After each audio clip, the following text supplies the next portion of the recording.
ये आकाशवाणी है। प्रस्तुत है कार्यक्रम सुर्खियों में। इसके अंतर्गत आज सुनिए इलेक्ट्रिक मोबिलिटी को प्रोत्साहन देने के लिए सरकार के प्रयासों पर चर्चा। इसमें भाग ले रहे हैं वरिष्ठ पत्रकार पंकज डोभाल और आकाशवाणी संवाददाता कमल कुमार प्रजापति। बीते सालों में देश में इलेक्ट्रिक मोबिलिटी को बढ़ावा देने के लिए सरकार द्वारा कई पहल की गई हैं। हमने देखा कि रिसर्च और डेवलपमेंट को बढ़ावा देने के लिए कई कदम उठाए गए हैं। व्यापक स्तर पर इस दिशा में काम हो रहा है। लोग बिजली से चलने वाले वाहनों को खरीदें, इस संबंध में कई इंसेंटिव दिए गए हैं, चाहे वो करों में छूट हो या और कई तरह की योजनाएं हो। इसी तरह से मैन्युफैक्चरिंग इंफ्रास्ट्रक्चर को बढ़ावा देने के लिए व्यापक स्तर पर काम किया जा रहा है। तो पंकज जी, सबसे पहले हम आपसे यही समझना चाहेंगे कि देश में जो इलेक्ट्रिक मोबिलिटी है उसको बढ़ावा देने के लिए जो कदम उठाए गए हैं और लक्ष्य तय किया गया है कि 2030 तक सड़कों पर लगभग 33% तक ऐसे वाहन चलें जो इलेक्ट्रिसिटी से चलते हों। तो सरकार और ऑटोमोबाइल कंपनियां इन दोनों स्तरों पर इस दिशा में जो कदम उठाए जा रहे हैं उस पर आपकी पहली टिप्पणी। सरकार ने काफी समय से बात बोली है कि उनको क्लीन और सस्टेनेबल मोबिलिटी की तरफ जाना है। एक तो अगर आप देखेंगे, प्रदूषण हमारे सारे शहरों में बहुत रिकरिंग प्रॉब्लम है। हेल्थ प्रॉब्लम्स होती है प्रदूषण से, और जिसकी वजह से लोगों की हेल्थ पे फर्क पड़ता है और बहुत सारी बीमारियां होती हैं। तो सरकार ने पहले ही बोला कि शहरों की हवाएं साफ करनी है और हमें प्रदूषण कम करना है। सरकार ये भी चाहती है कि हमारा बहुत ज्यादा गवर्नमेंट का जो इम्पोर्ट बिल है फ्यूल की तरफ पहुंच जाता है और उसकी वजह से बहुत फॉरेन करेंसी हमारी बाहर जाती है। गवर्नमेंट ऑल्सो वांट्स कि ये हमारा फ्यूल बिल कंट्रोल हो। दोनों चीजों को ध्यान में रखते हुए सरकार ने ये कदम उठाया था पहले से कि हमें बढ़ावा देना है ग्रीन मोबिलिटी को, इलेक्ट्रिक व्हीकल्स को, जिसके तहत आप देख रहे हैं कि अभी एक्शन हो रहे हैं कि बहुत सारी स्टेट गवर्नमेंट्स ने भी अपनी तरफ से बहुत सारे बेनिफिट्स दिए हैं। कहीं पे रजिस्ट्रेशन टैक्स नहीं है, कहीं पर रोड टैक्स में छूट मिल रही है, प्लस सरकार अपनी तरफ से भी और छूटें दे रही है कि जब आप खरीदें कोई भी इलेक्ट्रिक व्हीकल उसमें आपको अलग से रियायत मिले। जी, निश्चित तौर पर आपने दो बड़े महत्वपूर्ण पहलू चर्चा में रखे कि एक तो पर्यावरण की दृष्टि से ये इलेक्ट्रिक व्हीकल बहुत लाभदायक हैं, इस दिशा में सरकार काम कर रही है, और दूसरा अर्थव्यवस्था की दृष्टि से भी हमारे लिए ये आगे चलकर फायदेमंद साबित होंगे। लेकिन जो तीसरा सरकार का जो सोचना है वो ये है कि आत्मनिर्भर भारत मिशन जो शुरू किया गया था प्रधानमंत्री द्वारा, उसको भी बढ़ावा देने में ये इलेक्ट्रिक मोबिलिटी का पूरा क्षेत्र एक बड़ा अहम क्षेत्र साबित हो सकता है। और इस संबंध में हमने देखा कि बीते समय में कुछ कदम भी उठाए गए, चाहे वो इलेक्ट्रिक व्हीकल्स के प्रोडक्शन को बढ़ावा देने के लिए योजनाएं हो या फिर देश में बैटरी के उत्पादन को लेकर कुछ निर्णय लिए गए हों। तो जो आत्मनिर्भर भारत मिशन है, उस मिशन को कैसे ये इनिशिएटिव्स इलेक्ट्रिक मोबिलिटी के बढ़ावा देंगे? इलेक्ट्रिक मोबिलिटी में भारत में नहीं, हर जगह पर इस युद्ध स्तर पे काम चल रहा है इस समय पर कि किस तरीके से हम इस टेक्नोलॉजी को ज्यादा से ज्यादा लोगों के, आम आदमी की रीच में हम दे सकें। और उसमें आपकी बैटरी टेक्नोलॉजी का लोकलाइजेशन हो गया, आपका मोटर्स का हो गया, आपका न्यू टेक्नोलॉजी इन R&D का काम हो गया, और इस सब क्षेत्र में बहुत काम हो रहा है। और गवर्नमेंट ये भी चाहती है कि इसकी जो मैन्युफैक्चरिंग हो, इसका प्रोडक्शन जो हो हमारे देश के अंदर हो, इसके बजाय कि हम बाहर से लेकर आए। और क्योंकि अगर आपको इसको पॉपुलर करना है, क्योंकि देखिए भारत में लगभग 30 लाख के करीब तो कारें बिकती हैं हर साल, और अगर मैं स्कूटर की बात करूं, जो टू व्हीलर हमारे लगभग महीने के ही 15-16 लाख बिकते हैं। तो गवर्नमेंट चाहती है कि ये सारी चीजें ग्रेजुअली 2030, 35, 40 तक धीरे धीरे करके ये सब इलेक्ट्रिक की तरफ जाए, कि ना हमें इम्पोर्ट बिल हमारा वो फ्यूल को लाने के लिए, और हम क्लीन तरीके से इसकी मैन्युफैक्चरिंग करें। तो इसमें हम देख रहे हैं गीगा फैक्ट्री की भी बात हो रही है, बैटरी प्रोडक्शन की अगर हम बात करें, मोटर्स की बात हो रही है, बैटरी सेल्स की बात हो रही है। तो इस तरीके से भारत में टेक्नोलॉजी भी आएगी, R&D भी आएगी, ग्लोबल लीडरशिप भी आएगी। तो इस तरीके से आत्मनिर्भर भारत भी आता है कि हमारी लीडरशिप भी आती है, हम प्रोडक्शन में ज्यादा कर सकते हैं, तो हम यहाँ से बाहर एक्सपोर्ट भी कर सकते हैं। पंकज जी, आज प्रधानमंत्री ने नेशनल ऑटोमोबाइल स्क्रैपेज पॉलिसी जारी की। इलेक्ट्रिक मोबिलिटी को लेकर इस स्क्रैपेज पॉलिसी से कितना लाभ होगा? क्या आपको लगता है लोगों का रुझान अब इलेक्ट्रिक व्हीकल्स की तरफ जाएगा और इस पॉलिसी के चलते अब सड़कों पर हमें बड़ी संख्या में ऐसे इलेक्ट्रिक व्हीकल्स देखने को मिलेंगे? लोग बिल्कुल चाहते हैं कि एक ऑल्टरनेट रहे पेट्रोल और डीजल का, और जिस तरीके से इलेक्ट्रिक में हमारी रनिंग कॉस्ट बहुत कम हो जाती है, तो बिल्कुल उसी हिसाब से देखते हुए आप देखेंगे कि धीरे धीरे और ज्यादा कंपनियां इलेक्ट्रिक मोबिलिटी की तरफ आएंगी।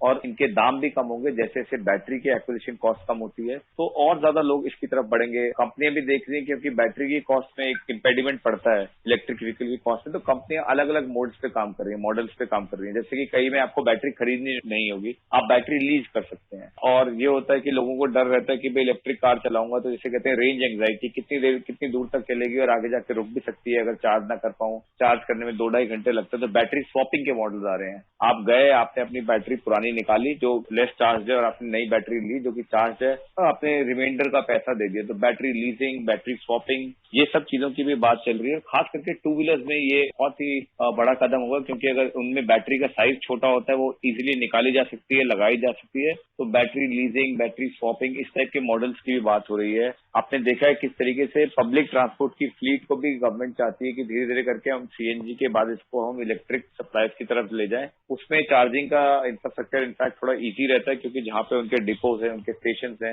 आप वहीं पे उन्हें चार्ज कर सकते हैं और उनकी रेंज के हिसाब से वो चल सकते हैं from one depot to the other. उनको बीच बीच में ऐसे रुकने की जरूरत नहीं है चार्ज करने के लिए। तो आई थिंक आगे जाके अगर आप देखेंगे जैसे जैसे इसमें इन्वेस्टमेंट ज्यादा आ रही है और कंपनीज आ रही है, टेक्नोलॉजी थोड़ी सस्ती हो रही है, तो लोग भी इस तरफ बढ़ेंगे और कंपनियां भी इस तरफ बढ़ेंगी। आपने अभी थोड़ी देर पहले जो निजी कंपनियां हैं वो किस तरह से इन इलेक्ट्रिक गाड़ियों के प्रोडक्शन को लेकर एक अच्छा रुख दिखा रही हैं उसकी चर्चा की, और अभी आपने चार्जिंग स्टेशंस का जिक्र किया। मैं इसी पर आपसे ये चर्चा को आगे बढ़ाना चाहूंगा कि चार्जिंग स्टेशन की एक बहुत बड़ा जो इंफ्रास्ट्रक्चर है उसको डेवलप करने पर जोर है, और इस दिशा में जो निजी कंपनियां हैं वो भी सामने आ रही हैं कि देश में चार्जिंग स्टेशन का एक बहुत बड़ा नेटवर्क स्थापित हो जाए। और इस दिशा में सरकार ने भी अपनी तरफ से कुछ इनिशिएटिव लिए हैं कि ऐसी जगहों को चिन्हित किया जहां पर चार्जिंग स्टेशन लगाए जाएंगे। तो अगर देश में एक व्यापक नेटवर्क स्थापित हो जाता है चार्जिंग स्टेशंस का, तो आपको लगता है कि एक आम व्यक्ति को जो जिसके पास इलेक्ट्रिक व्हीकल है अपनी गाड़ी को चार्ज करने में उससे सहूलियत होगी? क्योंकि चार्जिंग स्टेशन की अगर बात करें तो चार्जर और चार्जिंग स्टेशन पर सरकार ने जीएसटी की दरों को भी 18% से 5% तक घटाया है। तो इस तरह के जो इंसेंटिव्स हैं ये कितने कारगर साबित होंगे? देखिए, ये सारी चीजें एक पूरा इकोसिस्टम बनाने के लिए बहुत जरूरी है कि अगर आपका कंपनीज को भी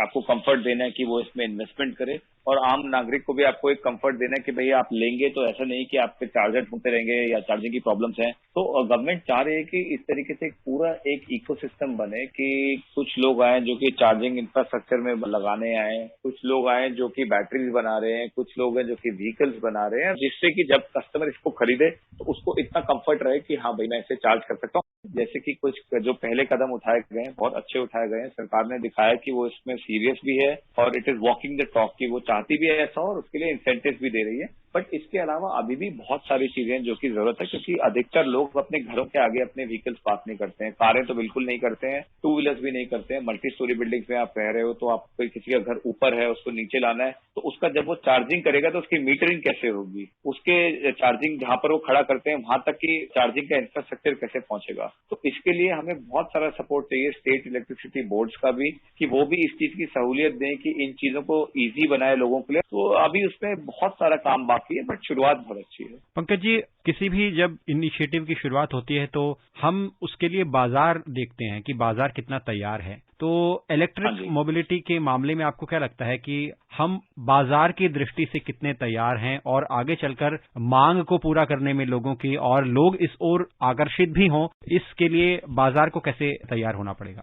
कंज्यूमर वही खरीदता है जिसमें उसको विश्वास हो और जिसमें उसे लगता है कि एक लॉन्जेटिविटी और ड्यूरेबिलिटी है। अगर हमारे व्हीकल्स अच्छे दाम पर आ रहे हैं, अगर हमारा चार्जिंग इंफ्रास्ट्रक्चर है, नेचुरली लोग इसको खरीदेंगे। लोगों को बिल्कुल जरूरत है। जैसे कारों में हम देखते हैं सीएनजी का ऑप्शन है, सीएनजी इज रिलेटिवली क्लीनर। ऐसे ही अगर हमारा इलेक्ट्रिसिटी का ऑप्शन अच्छा आता है, लोगों को विश्वास होता है, खास करके टू व्हीलर्स में अगर बैटरी छोटी है, लोगों को लगता है वो चार्ज भी कर सकते हैं, व्हीकल्स भी ड्यूरेबल हैं, तो आई एम श्योर लोग आएंगे निश्चित तौर पर। और जैसा कि आज अपने संबोधन में भी प्रधानमंत्री ने कहा कि सरकार ने एक तरह का प्लेटफॉर्म तैयार कर दिया है, लेकिन जो निजी कंपनियां हैं उनको अपने इनोवेटिव आइडियाज, अपनी रिसर्च और डेवलपमेंट के साथ आना होगा, जिससे कि देश में इलेक्ट्रिक मोबिलिटी का एक वातावरण बन सके, लोग उन्हें खरीदें और सड़कों पर हम बड़ी संख्या में इलेक्ट्रिक वाहन देख पाएं। पंकज जी, आप चर्चा में जुड़े, हमसे जुड़ने के लिए आपका बहुत बहुत धन्यवाद। धन्यवाद आपका भी।